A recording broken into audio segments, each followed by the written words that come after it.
Сайн байцгаана уу. Тэгээд Эми байна. Удаан блог хийсэнгүү. Тэгээд өнөөдрийн миний ярих чухал сэдэв бол би та бүхэнд өнөөдөр Францын Eiffel Tower-ын тухай ярих болно.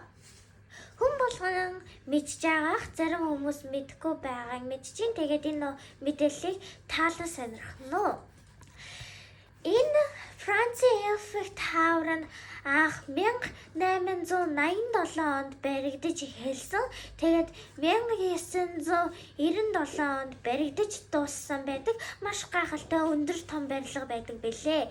Энэ барилга нь 330 м өндөртэй.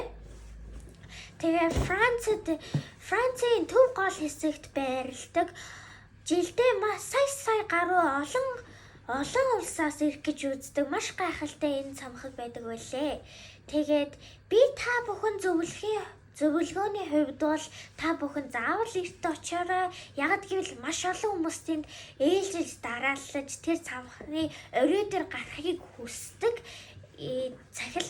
Цамхаг дотроо цахилгаан шат болон шаттай болохоор гарахад амархан маш олон улсаас өөр олон улсуудаас маш олон хүмүүс ирэх гэж үздэг болохоор та бүхэн заавал эрт ирээрэй.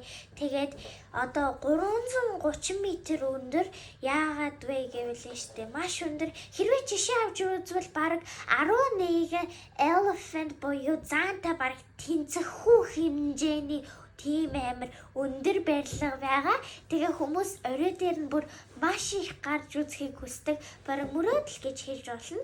Тэгээд Францын бас дахин нэг зуршил гэвэл штэ ёс заншил зуршил гэвэл Франц ямар нэгэн хоол болон десертээр алдартай, борцогоор маш их алдартай хүмүүс олон газараас бас ирэх гэж тэрийг идэх гэж бас ирдэг.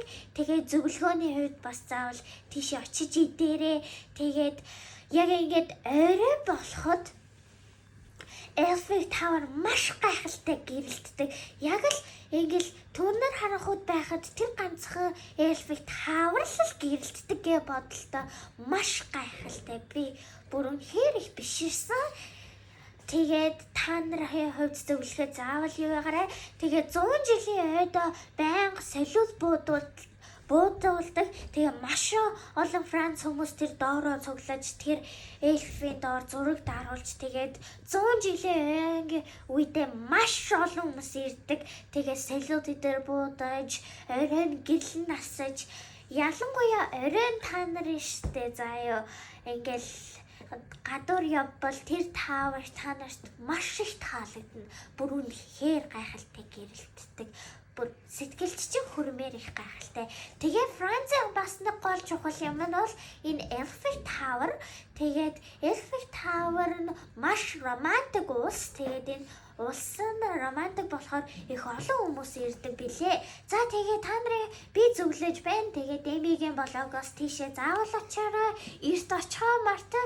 Эрт очих заавал хэрэгтэй шүү. Тэгэхгүй бол маш олон хүмүүс 4 цаг орчуулахыг та бүхэн хүсэхгүй байгаах.